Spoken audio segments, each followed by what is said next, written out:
Johnny Dollar. Well, it's about time. Huh? John, where have you been? Oh, I just took a couple of days off to... Hey, now, wait a minute. Who are you? This is Harry Branson at Philadelphia Mutual Liability and Casualty Insurance Company. Harry, where have you been? What? Well, do you know it's been 6 or 7 months since you've called me in on something? No, it's only been a little over 5 months. 5.5 months, I should say. As a matter of fact, it's actually 5 months, 12 days. Okay, Harry. So where have you been? Well, as a matter of fact, I've been right here in my office at Philadelphia Mutual, here on Walnut Street, here. John, you're trying to change the subject. Yeah? From what? Why, from the insurance matter that has me concerned at the moment. What insurance matter? The one I'm calling about, of course. Harry. After all, it was you who insisted that we sell him the policy. Oh, it was, huh? Though for the life of me, I still can't believe that that's his legitimate name. Smokey Sullivan. Well, it's as true and legitimate as any... Smokey? Well, what about him? John. Yeah? Well? I told you it was only because of your stubborn insistence that we agreed to insure that underworld character. Okay. So what's happened to him? Has something happened to him, John? Well, has it? I don't know. Well, if you don't know... Harry. Well, will you see what you can do about it? But you haven't told me about what. Good heavens, man, do I have to give you a printed diagram, spell out every... Okay, Harry. I'll grab a train, maybe a plane. I'll be down there to see you. Well, now, I don't know that that's at all necessary. It is if I'm to get any sense out of you. Why, John. Yeah.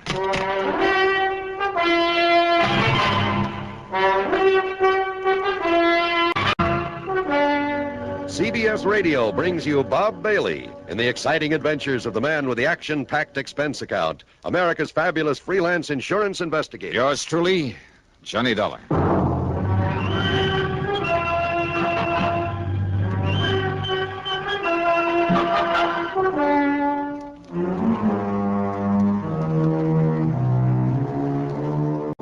Expense account submitted by Special Investigator Johnny Dollar to the Philadelphia Mutual Liability and Casualty Insurance Company, Home Office, Philadelphia. Investigation of the real ski matter. In spite of the way he sounds, in spite of his being a literal-minded, excitable worrywart, Harry Branson is a good insurance man. Whatever he lacks in, well, imagination spark, he more than makes up for in methodical attention to every detail of his office operation. Paradoxically, then, except for Harry himself, Philly Mutual's home office ticks along like a smooth-running watch. If I was promised an assignment at 9 o'clock of a Monday morning, believe me, it was never a second late. Nor was there ever any question about the size of my fee or expense account, so long as it was justified. Which is one reason I always jumped at the chance to take on a case from Philly Mutual. And now, if my old friend Smokey Sullivan was in trouble, okay then. Expense account, item 1, 1425, taxi out to Bradley Field, plane to Philadelphia, taxi into Harry Branson's office on Walnut Street. Okay, Harry, what's it all about? John, I tried to tell you over the phone it was not necessary for you to come on down here. What you told me over the phone didn't make any sense. And I suppose you'll expect the company to pay your expense account? Ah. Now, we shall just see about that. Oh, now, wait a minute. Yes? Well? Now, look, Harry, if something serious has happened to Smokey Sullivan... Did I say anything like that over the telephone? Well, I'm sure you didn't waste your company's precious money on a long-distance call just to say good morning to me. Of course not. And you did mention Smokey. I certainly did. Well, come on, Harry. What's it all about? Arsonist, thief, racketeer, mixed up in more unlawful, illegal, sordid crimes, Harry. and by his own admission, too. Well, so what if he was? He isn't anymore. I hope now, would you're you tell right, me? John. I certainly hope you're right. Well, I am right. But he did have a record. Oh, and look. why a fine, conservative, respectable old company like Philadelphia Mutual, Harry. why you should demand that we issue a combination life and accident policy on such a person. What's the matter? You gone off your rocker or something? I beg your pardon. Don't you realize that your company and half a dozen others all over the country ought to be proud to serve a guy like Smokey? Guy. Insure him for nothing, too, and for as much as he wants. John, a company hardly prospers by doing a thing like that. Harry, don't you read the reports on my investigations? Of course. Don't you know that 2 out of the last 4 cases I've handled for this grand and glorious company of yours would never have been solved if it hadn't had Smokey Sullivan's help? Of course, if I know. If it hadn't been for his knowledge of the underworld and cities all over the country, his contacts there, Do you think I would have gotten to first base, flushed out those crooks, saved your company a lot of precious money? Well, of and course, each time, Smokey was risking his neck to give me a hand. Now, you remember that. Well, of course, Sure. You've been all for it, his giving me and you a hand in these things. But when it comes to giving him a little lousy insurance protection... Well, of course, Yeah? Of course you what? Well, I'm sure he deserves our every consideration. You bet he does. But a man like him, with a past record like his, I mean, all the figures, the actuarial tables... Show that he's a pretty poor risk, huh? Exactly. All right. So maybe I am, too, in this job of mine. The services you perform for us and the... Oh. Yeah, Then good, I did the right thing. Yeah? What's good about refusing to draw up a policy for Smokey Sullivan? But I did issue one. Oh, you did? I admit it was only because of your insistence. But now that you've explained why, well, John, I might suppose it was the right thing. Well, sure it was. And Harry, I'm sorry I blew my top. Perfectly understandable, but, John, I said I must have it was all right. I meant except for one thing. Oh? What's that mean? Well, I'm afraid your trusted friend, Smokey... Well, have you seen this morning's paper? Oh. Here, John. Thanks. I see you're still reading the Philadelphia... What's this? Yes, that item I put a circle around. But Oh, no, Harry. No. This can't be right. And now, Act Two of yours truly, Johnny Dollar, and the real Smokey matter.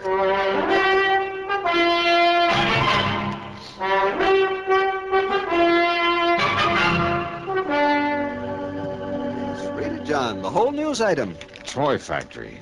Burned to the ground. And I'm afraid your dear trusted friend, Smokey Sullivan... Millersburg Toy Company. Total loss. Certain proof of arson. Yes, John? Captain Oscar Fletcher of the arson squad states that the unusual technique employed indicates beyond the shadow of a doubt it is the work of a man who, although he is not known to have operated in this area since serving a prison term some years ago... True. ...is unquestionably the work of...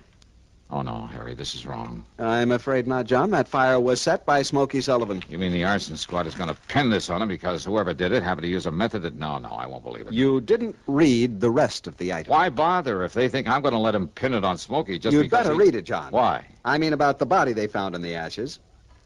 Body? The police are certain that it's Smokey. Oh, no. Oh, yes. All right, look. Maybe Smokey was a torch man. Maybe Smokey was a lot of things before he went straight. And that distinctive ring they found on one hand of the body? So what? The same ring known to have been returned to Sullivan following his term in Dannemora prison. So what? Doesn't mean a thing. Smokey would know more. Here's another recipient going to his way. You were Don. You for one, it's enough to get caught in one of his own fires. Well, now, of course, that's something... Yeah, sure. That's something you would know about, but I would. And I know it's ridiculous. Just as ridiculous as this Captain Fletcher deciding the job was done by Smokey. John Fletcher is considered one of the top men... Fletcher's a jerk. Oh, Harry, what are we arguing about? All we have to do is get hold of Smokey, let him prove he didn't do it. Get hold of him. That's right. That is the trouble, John. What do you mean? You gave us not one, but several addresses for him. Well, sure I did. I told you he moves around a lot, never stays in one place very long. I know. That's why he's been so valuable to me, because anywhere in the country, Harry, We tried to wherever I had a him, problem... John, to get his policy to I mean, him, wherever he knew he could help but me... we couldn't locate him. Yeah, Smokey's always come up. You haven't been able to find him. No. But, Harry, I'm absolutely sure that one of the addresses I No, gave you... John, we've tried for weeks at every one of them. He has simply disappeared from his usual haunts. And when I told the police this morning before I called you... Sure. They probably said it was because he was hiding out here in Philadelphia, getting ready to pull his job. Exactly. Well, I tell you, they're crazy. I hope you're right, John. I'm sure I am. But unless you can find Smokey Sullivan... Okay, so I'll find him. Good. How? Yeah. How? I took a taxi, that's item 2, 75 cents, over to Central Headquarters. And I make no bones about it, I had a big fat chip on my shoulder for Captain Oscar Fletcher for blabbing out his stupid theory about Smokey Sullivan. I was all prepared with a lot of questions, loaded questions for him. and a few well-chosen remarks about his methods, ability, character, and general intelligence or lack of it. But when I met him, I realized this was a mighty able man. The kind who doesn't go off half-cocked. And when he led me down into the morgue... I know, Dollar. I realized it just as well as you do. That modus operandi could have been used by any one of a dozen known firebugs, present as well as past. Then all right, then, Captain. But I also realized that naming a suspect would put the others off guard. Well, yes. So the minute we decided it was arson, I named Smokey Sullivan. I knew he'd be acceptable as a suspect. So before we even found the body... But now that he's served his time, now that he's trying to make up for the old days, don't you see, Fletcher, he doesn't deserve this sort of treatment. Now that he's on our side? Doesn't he? Well, why hurt him now? Now that he's on the level. Dollar, I brought you down here to look at the body. What's left of it. So you better take a look at it. Oh, yeah, sure, why not? But I know darn well it's... Fletcher. That's right. The same general bill. The same... I know. I couldn't believe it myself. No, listen, it can't I'd be. spread the word about him for the reason I told you before I saw this. Now, when I did, I couldn't believe it myself. I mean, after what little the fire had left. No, it can't be, Fletcher. There must be hundreds of men like this, thousands of them right here in Philadelphia. Wearing that ring? Yeah, that is Smokey's ring, isn't it? Oh, I know. I never saw another one like it. So? Dollar? Well, there's only one way to prove this isn't Smokey Sullivan. By finding him, wherever he Now, is. we tried that. Your insurance company tried it. They tried it for weeks. Then I'll try some more. Huh? What's the use, Dollar? Arson. Smokey's record. What's left of this body that was found in the ruins. And whether it's positively identifiable is beside the because of that ring. Now, whether you like it or not, Dollar, it all adds up. I'm sorry, Fletcher. Yeah, so am I, Dollar. No. I mean, I'm sorry, but I don't believe it.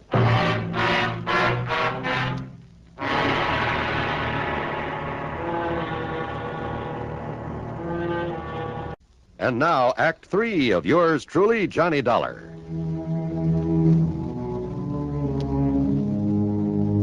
Item 3 over the next 4 days is $81 for room and board. More important, though, during the time is $116 for phone calls and telegrams to friends, newspaper men, police departments all over the country. Anyone I could think of who might be able to help me locate Smokey Sullivan. Nothing. Okay, Smokey had gotten restless again, as he had many times before. But always before, he told me where he was going. Yeah, maybe he tried to call me after I'd left Hartford.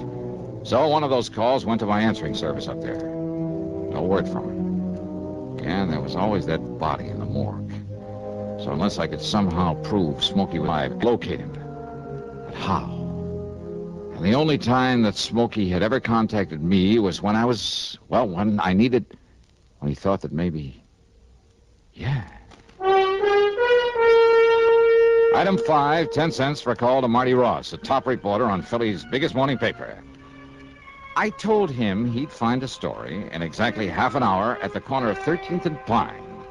A story that he ought to give out to all the wire services. Item 6, $50, deposit on a rental car. Item 7, a call to headquarters, and I didn't give the desk sergeant my name, only the license of the car I'd hired. Okay, then. The first time I drove across the intersection of 13th and Pine, against the light, only a few people on the sidewalk noticed it. And, of course, some of the cars trying to cross with the light. The second time I ran it, though, there was a cop there, and I thought I caught a glimpse of Marty Ross. I made the cop my target. And when I made the pass at him, nearly running him down... Hey! Let me pick it! Oh!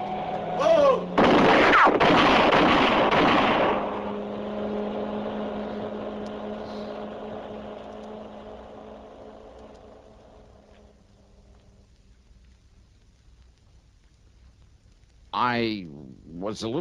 It wasn't until the middle of the next morning that he got around to calling on me. Here you are, Captain. Fish camera. Thanks, I'll quit it. All right, Dollar. What's the big idea? Sit down, Captain. Cigarette? How'd you get those in here? Old friend of mine. You mean Marty Ross? Yeah. The guy that... Dropped in to see me this morning. Left a pack of these. Friend. Hmm? Yeah, your story of your crazy stunt is all over the country by now. Boy, what's the matter with you? Did you go off your rocker? Yeah, kind of looks that way, doesn't it? Sure you wouldn't like a cigarette? Cut out the clowning, will you? Now, you're in trouble, boy. Oh, I don't know. Well, I do. Well, now, I thought maybe you, an old friend of mine, could maybe pull some strings. You're out of your mind. Well, why'd you do it, darling? You drunk? No. Is that what you were because of your worry over Smokey Sullivan? Now, come on. Give. Well, I guess I'd better wait until my hearing before I say anything. Hey, guard. Dollar. You want to let Captain Fletcher out of here? Now, you cut this out, will you? Now, come on, Dollar. Tell me what it's all about. Well, come on. Look, Dollar, be sensible about this, will you? Now, how can I give you a hand? That is, assuming that I will. If you don't... Dollar. Here we are, Captain. Dollar foot. Come see me again sometime, will you, Fletch?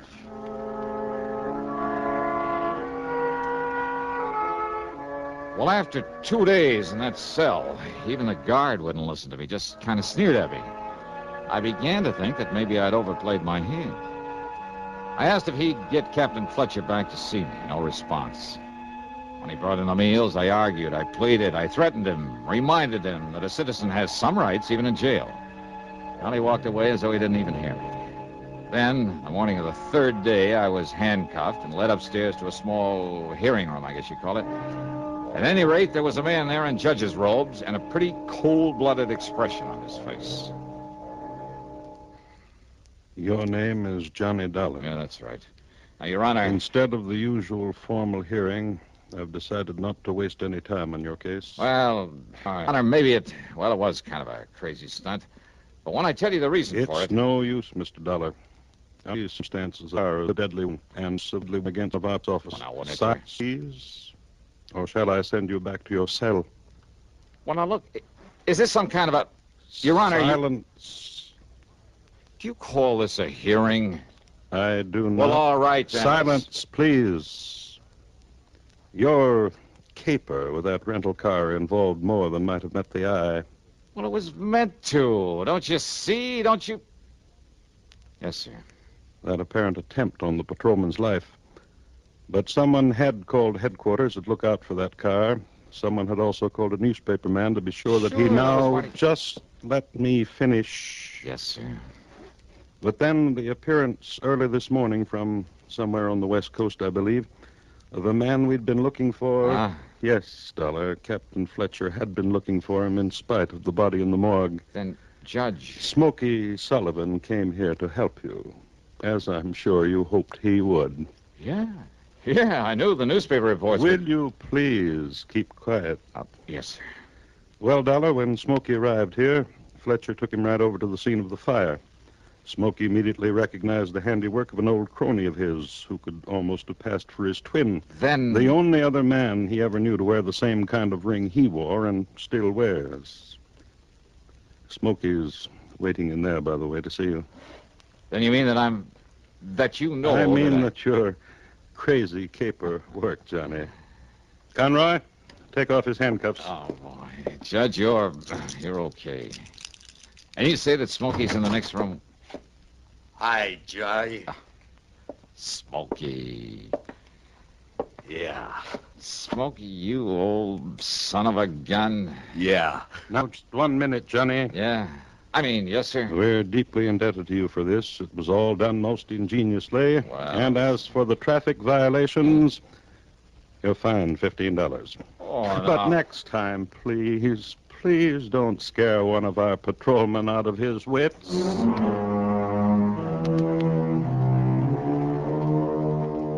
Well, sir, the reunion with Smokey was a dilly. And, of course, it goes on this expense account, as does a slight gratuity for him.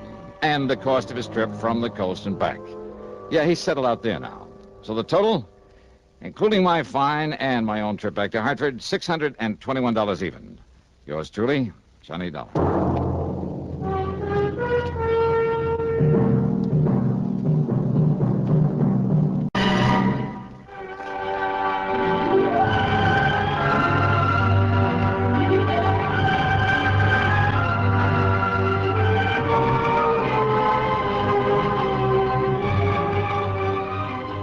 Yours truly, Johnny Dollar, starring Bob Bailey, originates in Hollywood and is written, produced, and directed by Jack Johnstone. Heard in our cast were Harry Bartell, Stacey Harris, Lou Merrill, Vic Perrin, Tom Hanley, and Bill James.